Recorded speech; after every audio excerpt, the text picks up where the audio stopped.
Iya, sangat ya, boleh. nanti saya tanyakan ke Pak Kaprodi. Saya Iya, Bu, silakan, tidak apa-apa. Monggo Pak Ratna. Ini Pak Wakil Dekan. Ya, ini teman-teman dari manajemen pendidikan, ya. Manajemen pendidikan magister Pak Ratno. Ini dapat tugas dari dosennya untuk melakukan observasi tentang akreditasi. Nah, jadi nanti mereka ini mengajukan pertanyaan ke kita. Nanti kalau ada yang kita kurang paham, mungkin Pak Kaprodi yang lebih paham. Saya tadi janji nanti saya WA aja ke Anselmo. Ini Anselmo, Pak. Alumni di sini Angkatannya 2011. angkatannya siapa? Alvin. Oh, Pak Alvin. Iya. Ya. Ya. Jadi gitu ya Pak Ratno, nanti kalau ada yang Pak Ratno juga bisa jawab, tolong saya dibantu juga. Ini proses keseluruhan gitu Pak? Di satu prodi aja. Enggak, maksudnya proses apa? Penilaian akreditasi atau gimana? tentang penjaminan mutu. Oh, penjaminan mutunya. Iya. Kalau penjaminan mutu bukan di BPJM Pak? Proses akreditasinya misal aspek apa saja, misalnya perlu menyiapkan apa saja gitu, atau penilaian BPJM-nya? Kalau dari arah dosen kami gitu Pak, ke fakultas terus ke prodi gitu lebih, tapi nanti tentang betul akreditasi, tapi penjaminan mutu yang disiapkan oleh prodi gitu dalam mengikuti akreditasi gitu, Pak. Untuk menghadapi kegiatan akreditasi nanti ya, tentang penjaminan disiapkan oleh prodi fakultas begitu. Ya, sudah Pak, karena sudah paham maksudnya ya. Jadi mereka mungkin mau menggali bagaimana kita mempersiapkan akreditasi, apa saja yang sudah kita lakukan, mungkin seperti itu ya. Kebetulan kita memang akreditasi kita berakhir nanti 2026 ya Pak ya, 2026. Nah sekarang akreditasi kita masih pakai penilaian model lama, itu B. Kalau yang baru kan sudah pakai unggul, baik sekali dan baik, gitu ya. Nah kami belum ke sana. Jadi nanti sebelum 26 itu kami sudah harus mengajukan akreditasi ulang dengan hasil penilaian yang sudah berubah nantinya, gitu ya. Jadi baik sekali itu ganti, unggul itu gantinya A, baik sekali itu gantinya B gitu kan ya, terus baik itu C. Mungkin pemerintah ingin menunjukkan supaya tidak kelihatan ada nilai rendah gitu ya. Orang kalau di C ngono kan kayak wis mati wis kalau dapat nilai C gitu ya. Tapi sekarang ditulis baik, tapi nilainya masih di bawah 300 gitu. Jadi nilai-nilai akreditasi yang 200 sekian itu dapat nilai baik gitu. Kalau di atas 300 baru baik sekali. Nanti 300 berapa sampai 400 baru yang unggul. Seperti itu ya. Ini pengantar tentang akreditasi. Nah, mungkin kami nanti lebih banyak menjawab pertanyaan dari teman-teman semua. Itu. Monggo dipersilakan apa yang ingin ditanyakan. Semoga kita bisa jawab ya. Monggo. Maaf nih pertama. Yeah. Di sini kami ingin mengetahui dari Kaprodinya kiranya apa yang dilakukan Kaprodi untuk mendapatkan pendidikan tinggi yang bermutu. Mungkin lebih spesifik bagaimana caranya gitu Bu untuk meningkatkannya. Yang jelas kalau berdasarkan akreditasi ya Pak ya, kita kan kualifikasi dosen yang harus kita tingkatkan. Ya, untuk mutu itu jelas yang pertama SDM-nya kan. Jadi kualifikasi dosen sekarang ini memang dituntut S3 ya Pak ya. S3. Jadi Jabatannya di atas A. kenapa Pak? Jabatan di atas AA. Ya, jabatan tidak boleh AA, minimal lektor, kan seperti itu ya. Itu kualifikasi dosen. Nah, itu untuk menuju ke peningkatan mutu, awalnya ya dari SDM dulu yang harus kita siapkan gitu ya. Di samping itu juga kurikulum pastinya, ya Pak ya. Kurikulum pastinya juga akan meningkatkan mutu kita. Nah itu, jadi kami juga sudah berubah dari yang dulu kami belum punya ciri, mungkin waktu Anselmo kuliah di sini belum ada ciri psikologinya apa gitu ya. Karena kemudian dituntut bahwa setiap fakultas psikologi itu harus memiliki ciri gitu ya. Jadi misalnya kayak Hang Tua, karena di bawah naungan Angkatan Laut, mereka itu cirinya psikologi kemaritiman ya Pak ya. Nah, terus kalau Umer itu psikologi keluarga gitu ya. Jadi punya ciri-ciri. Nah kami cirinya adalah komunitas pembelajaran.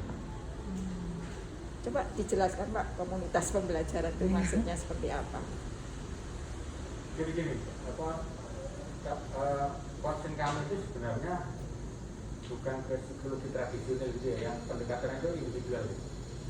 Ada klien datang mengeluh ini kita selesaikan gitu ya. Cuma konsepnya bukan itu.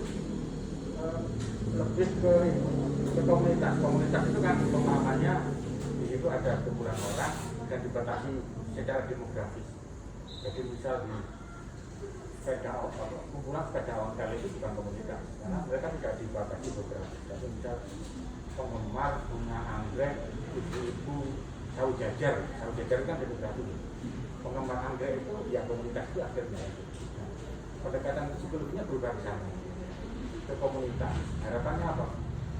Kami tidak menyelesaikan orang per orang, tapi komunitas itu yang diselesaikan. Jadi misal sekarang itu keluhan tentang kalau pengguna narkoba itu kan sebenarnya menurut WHO penyakit yang tidak bisa disembuhkan. Kalau dia sendiri yang berjuang akan bisa, maksudnya itu. Tapi kalau ketika komunitas berperan, akhirnya dia ngajak kegiatan olahraga, bukan ngajak ini malah gitu, itu proses kesembuhan diharapkan lebih bagus. Komunitas itu di sana. Sekarang itu pendekatannya bukan orang per orang, tapi komunitas. Karena artinya juga di harapan kami kalau dulu satu persatu yang bisa sekarang bukan satu persatu, komunitas secara keseluruhan. Itu pemahamannya begitu. Jadi kurikulum itu Mbak, yang dulu itu pertama kali kami siapkan. Dan tadi dibicarakan oleh Bu Dekan tentang SDM tadi itu, kualifikasi kurikulum juga begitu. Kenapa? Karena tuntutan ini Mbak, kurikulum MBKM. Itu dulu tuh berjalan 3 kurikulum Bu ya? Iya. Berjalan 3 kurikulum ya? KKNI. Ya, Sebelumnya yang kurikulum lama itu, ya, 2012. Turnas itu ya, kemudian KKNI, sekarang MBKM. Jadi kita harus selalu mengikuti itu ya, untuk apalagi akreditasi kita kan masih 26, berarti kan kita harus mempersiapkan itu. Itu mungkin salah satu yang ditanyakan oleh Mbak tadi, untuk mempersiapkan mutu itu yang kita siapkan dari internal kita gitu ya. Mungkin itu ya. Komunitas gitu ya. Iya, kita memang psikologi kalau terkenal awalnya kan individual ya. Maksudnya kan kayak dokter gitu ya, ketemu sama klien. Kalau kita klien, kalau dokter pasien kan gitu ya. Tapi dengan perkembangan ilmu-ilmu psikologi sekarang, kemudian munculnya budaya-budaya psikologi positif, itu lebih menekankan pada satu komunitas, karena orang itu ternyata kan lebih mudah berubah ketika lingkungan di sekitarnya dia yang mendukung kan gitu, daripada dia kerja keras sendirian. Nah itu yang menjadi pilihan kita untuk mencirikan ya bahwa mahasiswa lulusan Fakultas Psikologi Universitas Wisnuwardana itu nanti mampu untuk melakukan itu. Bukan berarti terus dia nggak mampu yang individu, itu tetap dapat kan ya, tentang individu tetap dapat, tapi kemudian di semester ke atas kita arahkan ke komunitas itu. Jadi seperti itu. Berjalan berapa lama Bu yang pendidikan kelompok belajar ini komunitas? Komunitas itu mulai 2019 ya Pak ya? Iya. Iya. Cuman akhirnya kan disesuaikan dengan MBKM itu. Ya. Itu karena makanya itu berjalan. Jadi 2021 kita bikin kurikulum lagi. yang disesuaikan dengan MBKM ya Pak ya. 2021 akhir ya. Kita mau ke 2022 ini kita harus mengikuti MBKM itu. Kira-kira kendalanya seperti apa Bu dalam perencanaan penyambung mutu? Apa kan? Kira-kira apa banyak. Jadi Salah kalau satu. dulu kan itu dari kurikulum yang diberikan dulu. Karena KKNI itu kan kami masih menganggap psikologi itu pendekatannya individual tadi. Tapi ketika kita merubah menjadi komunitas, pendekatannya beda. Tapi di sisi lagi tadi itu ada kebijakan Mas Menteri, kurikulumnya harus MBKM. Merdeka Belajar Kampus Merdeka. Ya. Yang ada magang, ada kampus mengajar dan sebagainya. Jadi mau tidak mau kan harus disesuaikan. Karena dengan proses kurikulum MBKM itu kan sebenarnya kompetensi prodi itu harus diselesaikan di semester 5 tuh. Padahal kuliahnya kan 144 SKS sebenarnya. Cuma di MBKM itu kan semester 5 itu harapannya ya dalam tanda kutip kompetensi itu sudah selesai. Kompetensi prodi loh ya. Jadi 678 itu di Merdeka itu tadi. di Merdeka itu masih bisa keluar mencari skill tertentu, mencari kompetensi tertentu gitu. Karena kan cuma 5 semester loh, bisa enggak? Itu yang kita agak Sulit. ya mengalami kendala mengatur SKS itu ya. Karena diambil dikti 60. Ya Pak, 60 kan. Merdeka Belajar tuh ngambil 60 SKS. 144 dikurangi 60. Nah, Tinggal 84 SKS. kita bergerak di situ. 84 dikurangi 4 untuk skripsi. Berarti tinggal 80 aja. Ini tentang asosiasi itu. Nah, ya terus diambil asosiasi psikologi AP2TPI itu 72. Iya. Berarti kita tinggal 8. Iya. Yang di kala prodi itu begitu. SKS-nya. Ya. Itu ya. Jadi Bayangkan gini Pak. kendalanya itu. Ini fakultas saya ini ya, mahasiswa fakultas teknik sipil. Saya harus menyelesaikan kompetensi kesipilan saya itu sampai semester 5. Apa bisa? Ya bisa mungkin susah gitu ya. Butuh effort. Karena dari sekian puluh tahun kan 8 ya. Sampai semester 8 kan kita selesai kesipilan, kita selesai psikologinya, kita selesai manajemennya, itu kan sampai 8 sekian puluh tahun itu kan. Tiba-tiba dengan adanya Pak Menteri yang baru ini gitu ya, yang energi, yang semangat itu akhirnya cukup sampai semester 5 saja untuk kegiatan keilmuannya kan gitu ya. Nah 678 tuh mahasiswa boleh. Jadi misalnya anak psikologi mau ngambil teknik ya silakan gitu ya. Nah itu di yang 678 itu. Nah maka kita mengelola dari yang 8 semester ke 5 semester ini kan pasti ada kendala ya. Salah satu kendalanya itu. Yang kedua kendala dengan dosen. Merubah mindset dosen untuk bisa memahami komunitas pembelajaran kan juga perlu waktu gitu ya. Kan nggak mudah, nggak semudah itu merubah dari yang dulunya umum aja ya, psikologi secara umum, kemudian tiba-tiba ngajarnya harus mulai mengerucut ke komunitas pembelajaran. Nah itu salah satu kendala juga. Itu kendala yang ada yang kita alami ya Pak ya.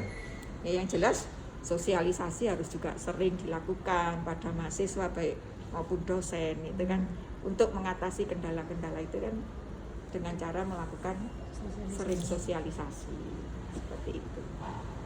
Mungkin kan tadi untuk meningkatkan penjaminan mutu salah satunya SDM. Dan pastinya kan dari fakultas juga menginginkan lulusan dari psikologi yang terbaik gitu gitu. Iya. Sedangkan kita dibatasin pembelajaran sampai semester 1 sampai semester 5 gitu. Mungkin kompetensi kepakarannya ya. Nah, ya. okay. Nah mungkin ada dari fakultas sendiri apakah ada cara yang diimplementasikan agar kita juga tetap menghasilkan lulusan terbaik gitu dari dosennya di pembelajaran mungkin. Kalau apa, yang terbaik memang kan ini ya, dari kami kan yang mengikuti ini Pak, apa arahan Mas Menteri itu ya, makan gitu ya. Terus kemudian nanti mungkin katakan tematik atau kampus mengajar dan sebagainya. Cuma jadi tadi ketika input lulusan SMA masuk terus kemudian dia menempuh pendidikan 5 semester gitu. Apakah secara psikologis siap? Mungkin kalau kita lihat teman-teman yang di luar negeri mungkin ya, karena mereka kan sudah di awal itu sudah keinginan itu sesuai dengan keinginan kayak gitu ya. Sudah mandiri kan dari mereka dari usia berapa itu, kalau di luar kan memang sudah diberi kebebasan ya, sementara anak-anak kita kan belum. Jadi artinya keinginan menteri itu memang kan belum tentu bisa terlaksana di sini. Tapi karena bunyinya Merdeka Belajar Kampus Merdeka, maka itu kan hanya memberikan hak ke mahasiswa. Artinya tidak semua mahasiswa akan mengikuti gitu. Ketika dia merasa nggak mampu, ya dia nggak mengikuti yang program magang, misalnya kan gitu ya. Oleh sebab itu kita tetap ada kelas gitu loh. Ya itu kan jadi semakin ribet kan. Kelas tetap harus dibuka gitu ya. Sementara ada mahasiswa juga harus bisa magang. Nah, seperti itu. Jadi ya kita berharap lulusan kita ya harus memiliki kompetensi komunitas pembelajaran itu tadi yang kita harapkan. Makanya kalau difokuskan kan jadi mungkin lebih mempermudah kita juga. Jadi dari semester 1 itu mahasiswa sudah paham bahwa nanti lulus dari sini itu memiliki kelebihan menjadi paham untuk melakukan melakukan atau membantu masyarakat gitu ya, lebih ke masyarakat kita malahan, bukan ke satu orang seperti itu. Mungkin dengan MBKM yang ada saat ini gitu Bu, dari fakultas dan prodinya sendiri, adakah penilaian pembelajarannya gitu, standar penilaian pembelajarannya bagaimana gitu untuk yang diberikan kepada mahasiswa? Maksudnya penilaian pembelajaran yang seperti apa Mbak? Kriteria mungkin. Kriteria ABCD-nya itu. Kita kan berikan treatment pembelajaran kepada mahasiswa. Terus adakah untuk standar penilaian kita? Jadi mungkin kalau mahasiswa semester 1 sampai semester 5 belum siap mengikuti mungkin magang dan lain-lain gitu. Mungkin mau nggak mau harus dilepas untuk mengikuti MBKM gitu ya berarti. Iya, jadi akhirnya gini Pak, kalau yang di kami ya, ketika ditanya proses penilaian, akhirnya kan bukan proses penilaian kriteria keilmuannya, tapi kompetensinya. Soalnya kan bukan kami Pak yang nilai, mitra kan, karena mereka itu mahasiswa kan magang cepat, soalnya kami sehari-harinya nggak tahu. Soalnya kami cuma laporan lewat logbook. Ya ini ngerjakan ini, kendalanya ini, terus saya nanya ke logbook itu yang bisa dibaca oleh fakultas gitu. Yang tahu sehari-hari ya pihak mitra, makanya kriteria penilaiannya itu kalau kami minta mitra menilai seperti dosen dulu tidak mungkin. Ini bisa dilakukan berdasarnya kompetensi. Akhirnya begitu. Ya memang yang diharapkan Pak Menteri itu kan kompetensi gitu.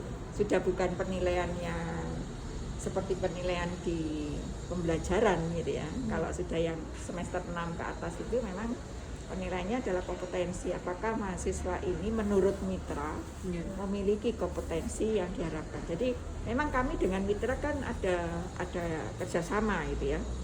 Jadi kita tahu mitra itu ngasih permasalahan ke kita. Kemudian nanti mahasiswa kita tampilkan permasalahan. Di sini, di tempat mitra ini permasalahannya ini. Mitra yang ini permasalahan ini. Nah, mahasiswa yang mau magang milih sendiri. Dia mau milih permasalahan yang mana, kemudian nanti mereka bikin proposal. Ya. Jadi nanti misalnya mitra memulangkan mahasiswa itu mungkin kejadian gitu.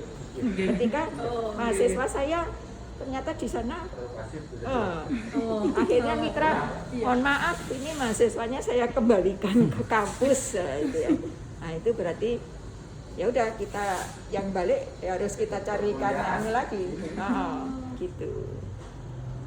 Istilahnya seperti itu Mbak. Jadi penilaiannya benar-benar gabungan antara mitra dan kita. Ya. Mitra itu memberikan penilaian ketika 3 bulan berada di sana. Mereka kan 3 bulan nanti ada di tempat.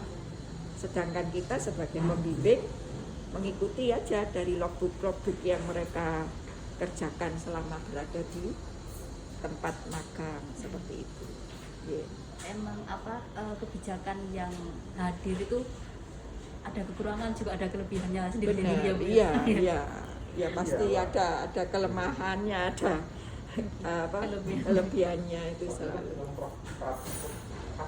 Dari LLDP itu. Iya, ketua LLDP. Ini Mbak pernah datang ya ngobrol dengan kita di sini. Jadi beliau itu kan kebetulan lulusan Perancis. Di sana itu besok-besok kata beliau 8 kali pertemuan sudah memberikan nilai. Sedang kita kan harus 16. Setengah semester. Pokoknya kalau di sana itu 5 semester mereka sudah menguasai Kompetensinya. ilmunya, ya wajar karena 8 pertemuan sudah dapat nilai loh. Kita 16, berarti kita 2 kali lipat. Tapi tetap asumsinya 5 semester harus selesai. Itu memang jadi apa sih? Tantangan. Di tantangan ya. Ya karena sudah dicanangkan oleh pemerintah ya harus kita lakukan kan gitu ya. Apapun kendalanya. Nah, mungkin setelah dilakukan kita mungkin laporan gitu ya, kendalanya gini mungkin baru ada perubahan dari pemerintah. Tapi nek menterinya ganti ya mesti berubah biasanya. 5 tahun. Pemilihan lagi. 24 kan sudah pemilu. Iya. Ya. Nah, mungkin bayangin Mas Menteri kayak gitu kalau kuliah. Iya, Mas Menteri kuliahnya di kono ya. Kalau gitu toh. Kan ya itu Pak Menteri kita ini sekolahnya di luar negeri semua. Saya pikir maunya ikut-ikutan gaya sana. mungkin seperti itu. Nah, di sini jaringan kita aja ya gak lancar ya. Iya, betul. Pakai apa? Ya itu kita juga banyak kendalanya kan juga di situ, Mbak. Mau pakai online sering, apalagi namanya di Indonesia ini kan mahasiswa kita ada yang di pucuk gunung rumahnya gitu ya. Mereka sregep sih mau ikut tapi akhirnya putus-putus, gak jelas kan seperti itu. Nah, salah satunya di situ belum siap sebenarnya ya. Tapi bagus idenya Pak Menteri itu untuk merubah gaya kayak pembelajaran kita yang selama ini seperti ini itu bagus. Cuman kayaknya belum bisa 100%. Mungkin kalau ini Mbak perdagangan itu harus dimulai dari ini ya, sekolah menengah atas dan sekolah. Iya. Gak tiba-tiba di perguruan tinggi. Perguruan Kan? tinggi. Nah, mestinya dari SD, SMP itu sudah mulai ada perubahan. Kita kan didadak ini tiba-tiba. Kebijakannya belum selaras dengan apa yang terjadi di lapangan. Iya. Iya, benar. Ya, benar sekali. Kalau 5 semester pendalaman keilmuan berarti apa fakultas sudah tidak terlalu kalah ya dalam menyiapkan sarpras karena kan sampai semester 8 sudah di luar, berarti kajian praktek. Iya, di lab gitu. kita kan praktek itu sejak tahun berapa ya Pak ya, itu kan kita sudah nggak boleh karena ada magister psikologi profesi. Nah itu kita akhirnya nggak di S1 tidak diperbolehkan melakukan praktek psikodiagnostik. Prakteknya hanya eksperimen. Jadi eksperimen kan praktek biasa ya, yang psikodiagnostik tidak boleh sudah. Jadi kita tidak mengalami kesulitan gitu ya dengan 5 semester harus beres karena nggak ada praktikum itu. Kalau dulu kayak zaman saya sendiri itu praktikum 1 tes itu 6 kali praktikumnya. Mulai Anselmo itu sudah berkurang, cuma 1 gitu ya. Maksud kami itu salah satu indikator penilaian mungkin sarpras gitu tuh ya. Tapi sekarang kalau pengembangan keilmuan atau belajar di kampus sampai 5 semester, setelah semester 6 sampai semester 8 lah begitu hitungannya berada di luar, berarti sekarang fakultas tidak terlalu kewalahan dalam menyiapkan sarpras yang lain begitu. Oh iya. Karena juga itu biasanya jadi variabel gitu ya dalam akreditasi. Kalau misal fasilitas yang disediakan oleh fakultas maupun prodi itu bagus ya nanti juga memberikan nilai tambah gitu ya. Iya. Tapi kalau udah 5 semester berarti itu nggak perlu menjadi nilai gitu kalau sekarang. Maksudnya sarpras Tetap ada, tetap ada kan. mungkin bebannya nggak seperti dulu ya. praktikum harus 6 kali, berarti lab itu harus menyiapkan alatnya, menyiapkan orangnya itu yang banyak. Ya. Sekarang enggak gitu Pak ya? Enggak, iya. Karena setelah semester 5 kan di luar. Iya. Terus itu nanti tetap tahu bakal jadi poin penilaian dari tim akreditasi gitu tuh. Karena kan mahasiswa setelah semester 5 udah nggak di kampus. Ya, tapi yang adiknya kan masih ada, Mas. Ada. Ya yang semester 1, semester 3. Kalau semester 5-nya sampai 5 ya, 6 baru ya. Berarti yang 2 sama 4 kan masih ada di kampus. Berarti sarpras kan tetap harus disiapkan untuk mereka, untuk tetap jalan sarprasnya. Iya, tetap. Cuma kalau di sini karena masalah lab sama LPT ya, kalau dulu psikologi di sini itu memang banyak tidak begitu banyak seperti dulu sudah berjalan. Dulu praktikum itu harus 6 kali karena menyelesaikan kasus harus 3 kali, itu kan berarti memang di sini waktunya lebih banyak kan sekarang enggak. Jadi kalau sarpras disediakan mana dia tetap disediakan karena ada materi-materi tertentu yang kadang-kadang perlu perkenalan ini loh alatnya. Alatnya ini berarti ke lab mereka. Tapi cuma lihat alat, tidak praktek. Tidak boleh. Oke. Cuman tahu alatnya, tadi menyajikannya seperti ini, tapi mereka tidak mempraktekkan. Itu yang kita dilarang. Ya, karena sudah ada magister profesi. Ya. Jadi semoga akreditasi kalau misalnya poin penilaian di sarpras selalu di atas poin rata-rata gitu ya. Ya, karena sarprasnya kan pasti tetap ada ya. Jadi nilainya selalu masih bagus gitu ya untuk sarprasnya. 80 ke atas. Iya, sarprasnya kan masih berjalan terus gitu ya. Atau tiba-tiba ketika teman-teman yang magang itu butuh praktikum, ya, kan mereka boleh, tapi didampingi oleh dosen, gitu loh. Jadi mereka bisa mengadministrasikan karena profil lulusan psikologi itu yang ditetapkan oleh AP2TPI itu salah satunya jadi asisten psikolog. Mereka bisa jadi asisten psikolog ketika lulus sarjana psikologi. Maka mereka kan juga diajarkan mengadministrasikan saja. Jadi menginstruksikan gitu ya, tapi tidak boleh membuat laporan, tidak boleh menandatangani laporan itu yang menandatangani ya dosen pembimbingnya, yang psikolog kan seperti itu. Artinya lab itu kan tetap kepake Mas, tetap berjalan. Ketika mereka magang butuh gitu kan, mendapatkan kasus di tempat magang terus butuh dilakukan prakteknya, maka labnya tetap berjalan seperti itu. Sebenarnya yang baru itu bukan ke sarpras, itu aktifan mahasiswa. Sebenarnya kan mahasiswa itu betul-betul Akreditasi, ya. Sekarang akademik dan non akademik.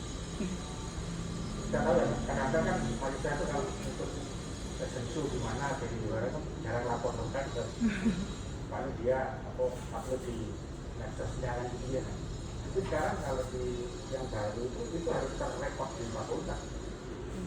Tidak pernah keluar apa saja. Itu karena mau tambah poin yang 9. Jadi prestasi akademik dan non akademik. Itu sekarang yang lebih diutamakan. Jadi keaktifan mahasiswa di akreditasi yang baru ini yang lebih kan sudah nggak seperti akreditasi zaman dulu yang masih pakai asarpras apa gitu, kita nggak. Sekarang yang harus aktif itu dosen dan mahasiswa. Berarti sudah tidak ada bedanya bro kalau perguruan tinggi yang swasta atau yang misalnya akreditasinya internasional misalnya kayak UB dan sebagainya, berarti udah nggak terlalu dibedakan gitu. Kalau misalnya dipandang dari sarpras sudah tidak. Iya, orientasinya aktifan. Iya, orientasinya sekarang sudah keaktifan mahasiswa dan keaktifan dosen. Oleh sebab itu penguploadan itu sekarang sangat dibutuhkan, ya. Makanya akeh wong selfie sekarang gitu ya. Karena itu penting itu untuk ini ya. Nanti kita ada acara sedikit apa aja selfie dulu. Untuk dilaporkan gitu ya. Iya. Kan semua sekarang online ya. Dosennya juga bikin BKD-nya lewat sister gitu-gitu, itu kan online semua ya. Nah itu. Jadi akhirnya ke sana, larinya sekarang ke situ. Apakah mahasiswanya aktif? Tidak harus dia mengikuti kegiatan lomba-lomba di kampus, enggak. Kalaupun dia memang lomba-lomba sendiri itu tetap dilaporkan ke kampus. Itu menambah poin kita gitu, bahwa mahasiswa kita ternyata juga aktif di tempat lain gitu ya, tidak hanya di kampusnya saja gitu. Jadi terkesan sekarang itu nggak cuma jago kandang gitu ya. Jadi sekarang itu kita punya mahasiswa itu harus yang berani tampil juga di luar. Nah itu yang makanya mahasiswa ya dituntut wis. Instagramnya harus rajin. Masa akademisnya Pak, karena Iya. mereka dituntut untuk punya jurnal dan sebagainya sekarang Iya. Tapi dulu kan dosen itu ya, Iya. apa jurnal sekarang masih juga dituntut punya jurnal. Karena kan di kriteria prestasi akademik dan non akademik harus senantiasa terekam. Jadi salah satu poinnya itu termasuk ini apa alumni juga, Ya, alumni Mas. Jadi kita- alumni ini juga harus aktif ini sekarang. Alumninya juga harus upload. akreditasi baru apa? Iya. Upload Instagram. Iya, jadi ikatan alumni juga harus kuat sekarang, Mas. Jadi larinya sekarang nggak ke sarpras, ke ini nggak, ke fisiknya gedung itu kayaknya sekarang nggak, malah justru ke orang-orangnya sekarang itu yang di ini ya. Nah, makanya program magang ini pun teman-teman semester 6 yang magang ini supaya kita nanti akreditasi bisa tetap baik sekali gitu ya. Itu kita suruh buat laporan yang nanti kita jadikan artikel gitu kan ya Pak ya. Jadi teman-teman tuh nanti harus tampil juga gitu ya, mempresentasikan hasil magangnya itu kemudian dalam bentuk artikel sampai bisa masuk ke jurnal. Nah itu, jadi larinya ke sana untuk memenuhi akreditasi yang model yang baru ini. Apa namanya Pak, akreditasi yang baru ini Pak? Kok lupa ya, Sabto ya Pak? Bukan ya Pak ya? Kok lupa ya namanya ya. Ya akreditasi yang baru kan seperti itu. Ya yang 9 kriteria itu. Apa aja tuh? Itu. Standar 9. Standar 9. Bisa searching. Searching ya. Ya. Kalau sekarang itu kan bukan dasar ke hal seperti itu. Sama dengan ini sekarang. Kenapa kita harus memperhatikan alumni? Karena salah satu kriteria bisa menjatuhkan itu misal ada keluhan masyarakat gitu terhadap alumni, terus dikti dengar gitu bisa ini loh, akreditasi itu warning gitu loh. Jadi makanya kerjasama dengan alumni itu sangat diperlukan, terutama peran alumni di masyarakat. Karena salah satu itu kan bisa ada keluhan taruhlah ya di masyarakat. Alumni wis itu begini, itu warning sudah nanti di atas yang begini loh. Makanya itu tadi kerjasama keaktifan alumni, peran dia di masyarakat itu sangat diperlukan. Karena kami sekarang itu punya ini terutama dikoordinir oleh prodi dan dosen untuk update ini, data alumni. Jadi komunikasi dengan alumni itu terus bisa Ditingkatkan. Iya, ditingkatkan. Berarti laporan dari Kaprodi sendiri ke Dikti juga rutin berarti? Iya, iya. Kan Ya, harus kalau data itu kan terbuka terus. terbuka terus. Kontak dengan Dikti itu masih online. Online. Iya, online. Jadi nanti tiba-tiba itu Dikti bisa tiba-tiba memberikan nilai ke kita bahwa kamu tidak bisa diakreditasi, itu bisa. Dari laporan yang Iya, Ya betul. ya dari ini ya, kelihatan terus kan dari jumlah dosennya, jumlah mahasiswanya. selalu update. Nanti tiba-tiba kita mau maju ternyata sudah dapat nilai bahwa kamu tidak terakreditasi, kan bisa gitu. Nah itu makanya sekarang kita sangat prepare banget ya untuk itu ya. Kalau dulu kan kita bikin portofolio keluar tebel gitu ya, borang gitu ya, sampai akhirnya diplesetkan sama teman-teman yang ngerjakan itu bondo ngarang gitu ya, karena emang dulu bisa ngarang ya, dulu bisa ngarang. Ketika memang di sini tidak ada tapi di borang itu ada, bisa. Kalau sekarang kan nggak bisa, karena diktinya langsung lihat dari ini. Tolong kursinya lagi Pak, ambil kursi yang itu, silakan. Silakan suster. Ya. Nah seperti itu Mbak sekarang itu ya. Jadi kita itu harus hati-hati terus, ngecek terus itunya apa data di komputer itu harus dicek terus. Karena diktinya tiba-tiba udah bisa kok dikti maaf ban PT tiba-tiba udah bisa kalau cari apa berkasnya akreditasi bukannya ban PT ya. Itu kan tempatnya akreditasi di situ. Nanti ban PT-nya tiba-tiba bisa kasih penilaian gitu. Nanti kita dapat warning juga. Tiba-tiba merah gitu ya. Nah, kamu harus melakukan apa? Nah, harus segera dibetulkan itu datanya. Nanti data dibetulkan bisa berubah lagi. Jadi sepanjang ini sampai 2026 itu kita harus jaga terus itu. Data itu harus kita jaga terus.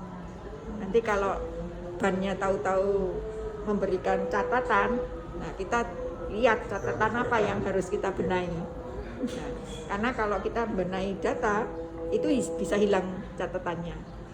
Itu sampai 26.